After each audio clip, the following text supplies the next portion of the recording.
Bulletin میں سب سے پہلے آپ کو بتائیں کہ بانی پی ٹی آئی سے ملاقات نہ کرانے کے خلاف وزیر اعلیٰ خیبر پختونخوا سہیل آفریدی کا راولپنڈی کے گورکھپور ناکے پر دھرنا ختم کر دیا گیا ہے۔ وزیر اعلیٰ خیبر پختونخوا سہیل آفریدی گورکھپور سے اسلام آباد کے لیے روانہ ہو چکے ہیں۔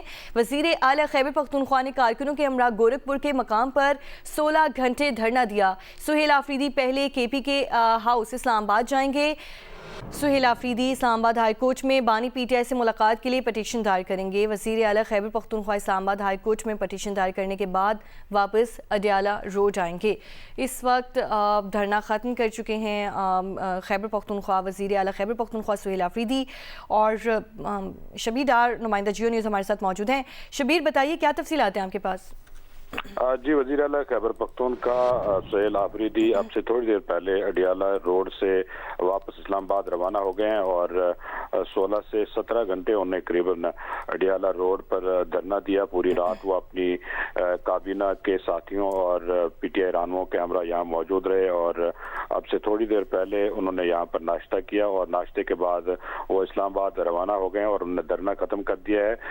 وزیر اعلیٰ کے پی سہیل آفریدی نے بتایا کہ وہ آج ہی اسلام آباد ہائی کورٹ سے رجوع کریں گے، اور وہاں پر توہین عدالت کی جو درخواست ہے وہ دائر کریں گے جیل انتظامیہ کے خلاف، اور اسلام آباد ہائی کورٹ سے بانی پی ٹی آئی سے ملاقات کے لیے رجوع کریں گے۔ ان کے ہمراہ ان کے صوبائی وزیر اطلاعات شفیع جان اور مینا خان، شاہد کھٹک اور دیگر رہنما تھے، اور رات گئے جو تحریک تحفظ آئین کے سربراہ ہیں محمود خان اچکزئی اور علامہ راجہ ناصر عباس، وہ بھی دھرنے میں شریک تھے، اور وہ رات گئے ہی یہاں سے روانہ ہو گئے۔ تاہم سہیل آفریدی یہاں بیٹھے رہے، اور یہ فیصلہ کیا گیا تھا کہ سہیل آفریدی صبح یہاں سے روانہ ہوں گے۔ اب یہ دھرنا ختم کر دیا گیا ہے، اور سہیل آفریدی اسلام آباد کے پی ہاؤس روانہ ہو گئے ہیں، اور اب سے تھوڑی دیر بعد وہ اسلام آباد ہائی کورٹ سے رجوع کریں گے۔ بہت شکریہ شبیر ڈار آپ کا۔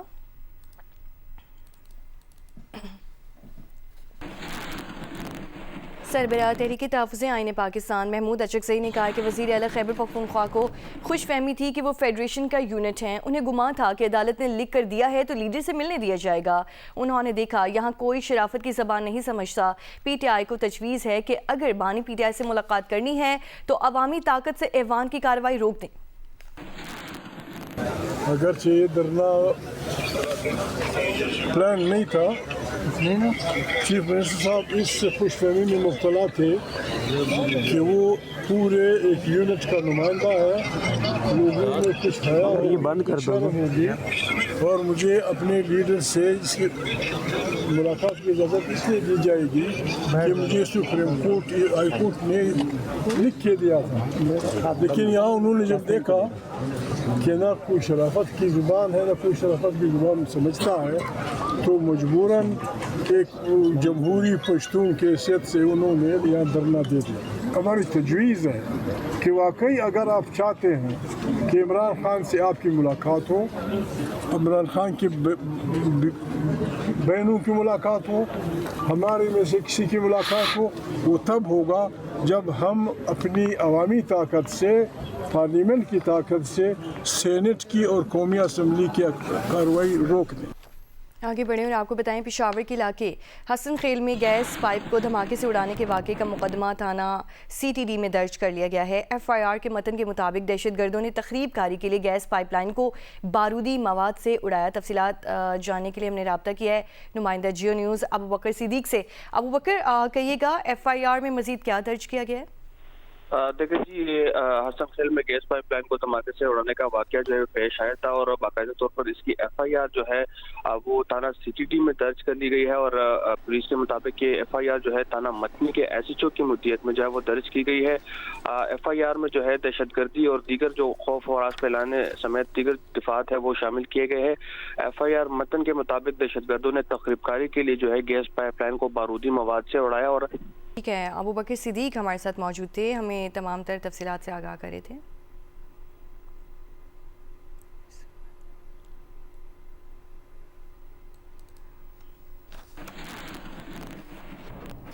آگے بڑھتے ہوئے آپ کو بتائیں کہ امریکی صدر ٹرمپ کی جانب سے کہا گیا کہ گزشتہ روز افغان شہری کی فائرنگ سے زخمی خاتون نیشنل گارڈ سارا بیکسٹروم ہلاک ہو گئی ہیں۔ مرد نیشنل گارڈ اینڈریو فائرنگ کرنے والے رحمان اللہ لکنوال کی حالت تشویشناک بتائی جا رہی ہے۔ غیر قانونی تارکین وطن امریکہ آ کر مشکلات پیدا کرتے ہیں۔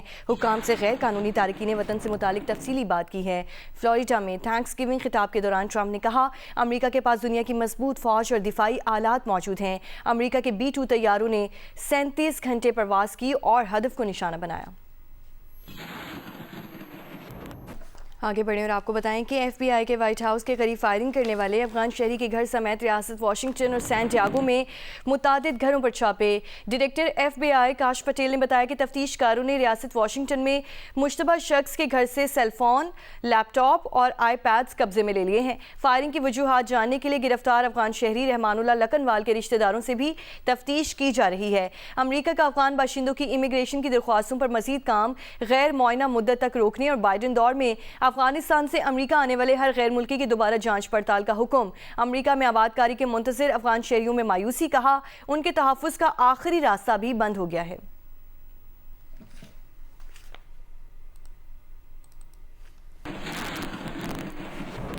سیکیورٹی فورسز نے 26 نومبر کو ڈیرہ اسماعیل خان میں انٹیلیجنس بیسڈ آپریشن کیا۔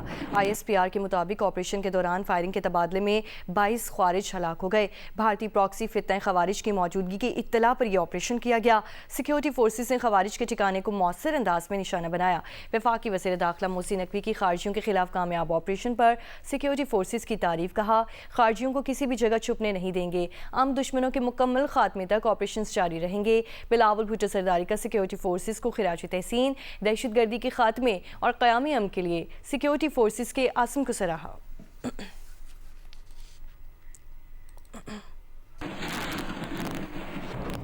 تاجک حکام کا کہنا ہے کہ افغانستان سے 26 نومبر کی رات تاجکستان کی سرحد پر ڈرون حملہ کیا گیا جس میں 3 چینی شہری ہلاک ہو گئے۔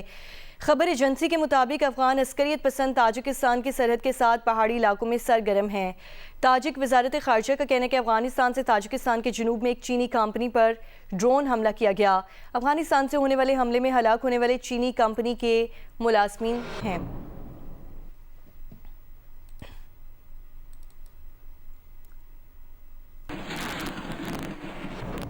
پاکستان کی تاجکستان میں چینی شہریوں کے قتل کی مذمت۔ دفتر خارجہ نے بیان میں کہا کہ چینی شہریوں پر دہشت گرد حملہ بزدلانہ فعل ہے۔ حملے میں ڈرون کے استعمال سے خطرے کی سنگینی واضح ہوتی ہے۔ پاکستان بھی افغان سرزمین سے ہونے والی دہشت گردی کا شکار رہا ہے۔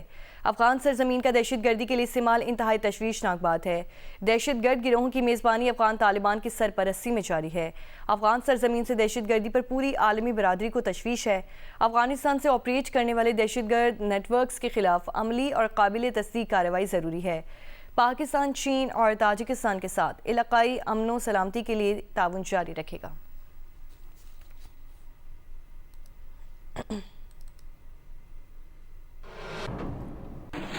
ضلع مومن میں موسم سرما کے آغاز کے ساتھ ہی جلانے کی لکڑی کی قیمتوں میں اضافہ ہو چکا ہے۔ عرفان اللہ تفصیلات بتائیں گے۔ جی، ضلع مومن میں سردی کی شدت میں اضافے کے ساتھ ہی جلانے کی لکڑی کی قیمتوں میں بھی اضافہ ہو گیا ہے۔ میں اس وقت موجود ہوں ضلع مومن کی لوور سب ڈویژن یکاون بازار کے ایک لکڑی کے گودام میں، جہاں پر مقامی لوگ جلانے کے لیے لکڑیاں خرید رہے ہیں۔ مقامی لوگوں کا کہنا ہے کہ ضلع بھر میں سوئی گیس اور سہولت موجود نہیں، جبکہ بجلی کی طویل لوڈ شیڈنگ کے باعث مقامی لوگ گھروں میں کھانا پکانے اور آگ جلانے کے لیے لکڑیاں خریدتے ہیں، مگر سردی بڑھنے کے ساتھ ہی لکڑیوں کی قیمتوں میں بھی کافی حد تک اضافہ ہو گیا ہے اور لکڑیوں کی فی من قیمت میں 400 سے لے کر 600 روپے تک اضافہ ہو گیا ہے۔ دوسری جانب کاروبار سے وابستہ لوگوں کا کہنا ہے کہ ضلع بھر میں لکڑیوں کی شارٹیج اور اخراجات کے باعث لکڑیوں کی قیمتوں میں کافی حد تک اضافہ ہو گیا ہے۔ جی، اور ملتان میں قائم سیف سٹی کے تحت شہر بھر میں کرائم میں کمی کے ساتھ ساتھ ٹریفک کے مسائل کو بھی فوری حل کیا جا رہا ہے۔ 400 سے زائد کیمروں سے شہر کو مانیٹر کیا جا رہا ہے۔ مزید بتائیں گے جودت ندیم۔ جی پنجاب سیف سٹی اتھارٹی کے تحت ملتان میں بھی سیف سٹی آفس جو ہے وہ قائم کر دیا گیا ہے. اس میں تقریباً 400 کے قریب جو کیمرے ہیں وہ شہر بھر میں انسٹال کر دیے گئے ہیں, اور ان کیمرے کے ذریعے نہ صرف کرائم کو کنٹرول کیا جا رہا ہے بلکہ ٹریفک کی صورتحال کو بھی یہاں پہ دیکھا جا رہا ہے. اگر ای چالانس کے حوالے سے بات کرتے چلیں تو ایس پی سیف سٹی کے مطابق ملتان میں نومبر کے مہینے میں اب تک 45,000 ای چالانس جو ہے وہ کیے جا چکے ہیں, اور ان میں بڑی تعداد ان افراد کی ہے جنہوں نے گاڑی چلاتے وقت نہ سیٹ بیلٹ پہنی یا پھر وہ موبائل کا استعمال کر رہے تھے, یا پھر ایسے افراد جو کہ موٹر سائیکل پہ ہیلمٹ نہیں پہنتے ان کا چلان یہاں پہ کیا گیا ہے. ملتان میں ای چالان کا بھی آغاز ہو چکا ہے. جو لوگ وائلیشن کرتے ہیں, ٹریفک رولز کی, قوانین کی وائلیشنز کرتے ہیں, ان کے خلاف چالان کیے جا رہے ہیں. ای چالان کے حوالے سے میں بتاتا چلوں کہ جو لوگ سیٹ بیلٹ نہیں پہن رہے, ہیلمٹ نہیں, جو موٹر سائیکل ڈرائیورز ہیں, یوزرز ہیں, وہ اگر ہیلمٹ نہیں استعمال کر رہے تو ان کے خلاف چالان کیے جا رہے ہیں. اسی طرح اگر دوران ڈرائیونگ اگر فون کا استعمال کر رہے ہیں تو ان کے خلاف بھی چالان کیے جا رہے ہیں. یہاں پہ ای چالانس کے حوالے کے ساتھ ساتھ یہاں پہ ٹریفک کی صورتحال کو بھی یہاں سے مانیٹر کیا جاتا ہے.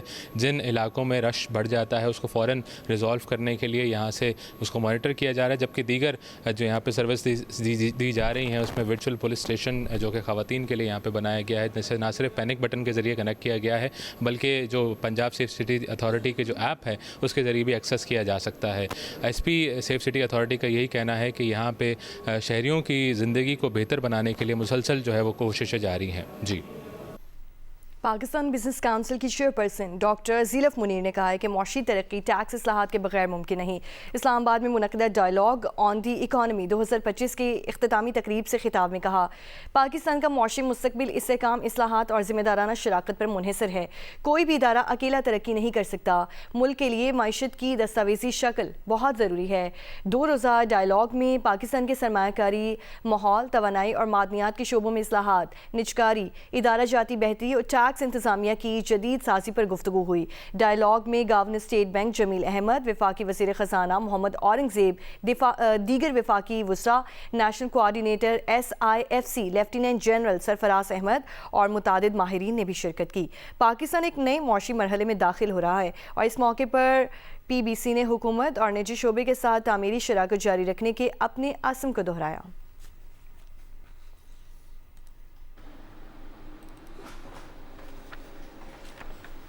کچھ کھیل کی بات کریں. سری لنکا نے پاکستان کو سنسنی خیز مقابلے کے بعد 6 رن سے شکست دے کر ٹرائی نیشن T20 سیریز کے فائنل کے لیے کوالیفائی کر لیا ہے. سری لنکا نے پہلے کھیلتے ہوئے 5 وکٹ پر 184 رنز بنائے. کامل مشارہ نے 76 رن سکور کیے, جبکہ پاکستان ٹیم 7 وکٹ پر 178 رنز ہی بنا سکی. راولپنڈی میں کھیلے گئے میچ میں سری لنکن اوپنر پاتھم نسانگ کا 8 رنز بنا کر آؤٹ ہو گئے. دوسرے وکٹ پر کامل مشارہ اور کوشل مینڈس نے 66 رنز کی شراکت لگائی. مینڈس 40 رنز بنا کر آؤٹ ہوئے, مشارہ نے 76 رنز بنائے.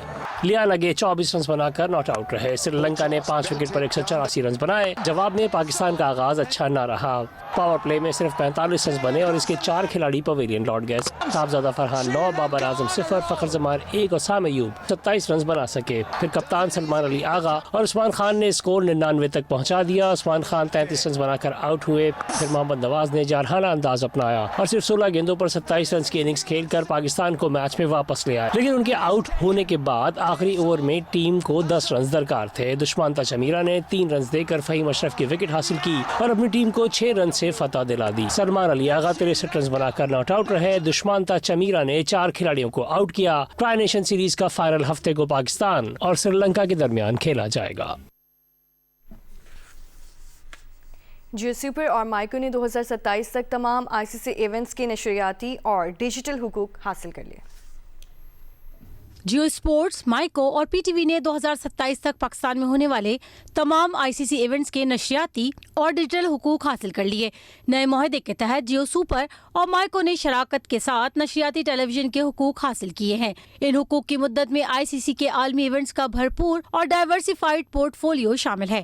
معاہدے کے تحت 3 سینئر مردوں کے ٹورنامنٹ اور 2 سینئر خواتین کے ٹورنامنٹس کے ساتھ انڈر 19 ایونٹس بھی نشر کیے جائیں گے. ICC چیف ایگزیکٹو کا کہنا ہے کہ معاہدہ پاکستان میں کرکٹ کی ترقی کا دلچسپ دور ثابت ہوگا. PTV کے ایگزیکٹو ڈائریکٹر عالیہ رشید نے اس معاہدے کو ایک بڑا سنگ میل قرار دیا ہے.